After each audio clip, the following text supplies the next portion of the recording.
মেমারি কলেজের ক্ষমতা দখলকে কেন্দ্র করে ফের উত্তপ্ত মেমারি।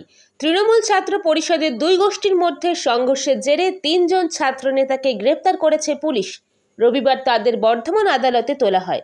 স্থানীয় সূত্রে জানা গেছে, শনিবার রাতে মেমারি স্টেশন সংলগ্ন এলাকায় দুপক্ষের মধ্যে বচসা থেকে শুরু হয় তীব্র হাতাহাতি। ঘটনার নেপথ্যে ছিল মেমারি কলেজ ছাত্র ইউনিয়নের নিয়ন্ত্রণ কার হাতে থাকবে তা নিয়ে দীর্ঘদিনের বিরোধ।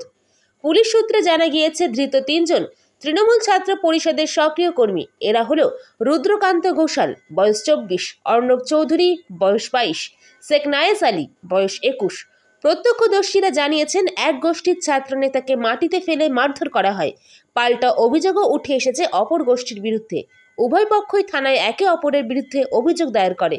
ঘটনার পর মেমারি থানার পুলিশ অভিযুক্তদের গ্রেপ্তার করে এবং নির্দিষ্ট ধারায় মামলা রুজু করে তাদের রবিবার দুপুরে বর্ধমান আদালতে পেশ করে। উল্লেখযোগ্য, মেমারিতে তৃণমূলের গোষ্ঠীদ্বন্দ্ব নতুন নয়। অতীতেও একাধিকবার এই ধরনের সংঘর্ষের ঘটনা ঘটেছে।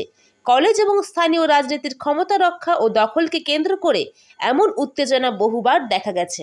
এখানে তৃণমূলের কোনো গল্পই নেই। এখানে একটা তৃণমূল ব্যতীত একটা টিম, কিছু ছেলে যারা কলেজের ছাত্রছাত্রীদের ভর্তির নামে টাকা তুলছিল, সেই র্যাকেটটাই আমরা ভাঙতে দিয়েছি।